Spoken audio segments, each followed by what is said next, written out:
ஆச்சி மசாலா. எந்த சமையலும் ருசி தேடும் ரகசியம். 20 ரூபாய். ரொம்ப டயர்டா இருக்கு. இயற்கையான டேட்ஸ், பாதாம், பிஸ்தா, கேஷு அண்ட் ஹனி கொண்டு தயாரிக்கப்பட்ட lion date nut bites. Vaigai ஆறு உங்க எல்லாரும் தெரியும், 70 வருஷத்துக்கு மேல கட்டப்பட்டதுல இருந்து தூர்வாரப்படவில்லை. நிறைய இடத்துல டெபாசிட் அதிகமா இருக்கு, மணல்களை குவியல்கள் அதிகமா இருக்குன்னு சொல்லிட்டு இருக்கு. பல வருஷமா பல முயற்சிகள் நடந்துச்சு, ஒவ்வொரு வருஷமும் ஒவ்வொரு ஆட்சியிலும் நடந்துச்சு. ஆனால் இதுவரை எந்த ஆட்சி காலத்திலும் அது நிறைவேற்றப்படவில்லை. கடந்த ஒரு வாரமா இது சம்பந்தமான ஆய்வுக் கூட்டங்கள் நிறைய நடந்திருக்கும். அதுல இருந்து 18% 20% வரைக்கும் வந்து இப்ப டெபாசிட்ஸ் இருக்கும். அதாவது நீர்பிடிப்பு பகுதிகளில் டெபாசிட்ஸ் இருக்கும்னு சொல்லி ஒரு கால்குலேஷன்ஸ் சொல்லியிருந்தாங்க. ஸோ அதில் உடனே வந்து தூர்வார பணியில இப்போ வரைக்கும் ஆய்வுகள் நடந்துட்டு வருது.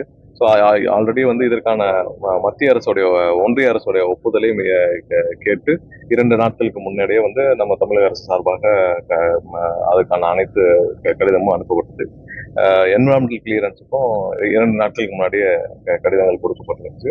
இதுல ஏற்கனவே போட்ட ஆர்டர் வந்து பெண்டிங் இருக்கு. அதாவது 8 வருஷத்துக்கு முன்னாடி போட்ட ஆர்டரும் அப்படியே இருக்கு. ஸோ அதனால புதிதாக ஆர்டர் போடுறதுக்கான வேலைகளும் பண்ணிட்டு நடந்துருக்கு. முழுசமா ஆய்வு பண்ணிட்டு இது எத்தனை வருஷம் இதை நடத்தணும்னு, எத்தனை வருஷம் இதை மொத்தமாக நம்ம வந்து தூர்வாரும் பணிகள் எத்தனை வருஷம் நடக்கும் அப்படின்னு சொல்லி பார்த்துட்டு இருக்கோம். அண்டல் மண்ணை எடுத்து பதிவு பண்ணாங்க, அதுக்கான வந்து அனுமதியும் கொடுத்தாங்க. விவசாயிகள் அண்டல் மண்ணை எடுக்கிறது என்னன்னா, போன வருஷம் வந்து எடுக்கிறப்ப வந்து பொதுமக்கள் வந்து விவசாயிகள் அல்லாம அதை வந்து அதை ரொம்ப கேர்ஃபுல்லா இன்னைக்கும் நடந்த ஆய்வுலயும் அதை திரும்ப சொல்லியிருக்கோம். விவசாயிகள் எப்பொழுதும் அவங்க வந்து எடுத்துக்கணும், அதுல எந்த பிரச்சனையும் கிடையாது. பதிவு செய்யப்பட்ட விவசாயிகள் எல்லாரும் வந்து எப்போ வேண்டாலும் இலவசமா எடுத்துக்கொள்ளலாம். அவங்களுக்கான முழு அனுமதி இருக்கு. வண்டல் மண் எடுத்துக்கொள்ள முழு அனுமதி இருக்கு. எப்போ வேணாலும் வந்து எடுத்துக்கலாம், அதுக்கான இது இருக்கு.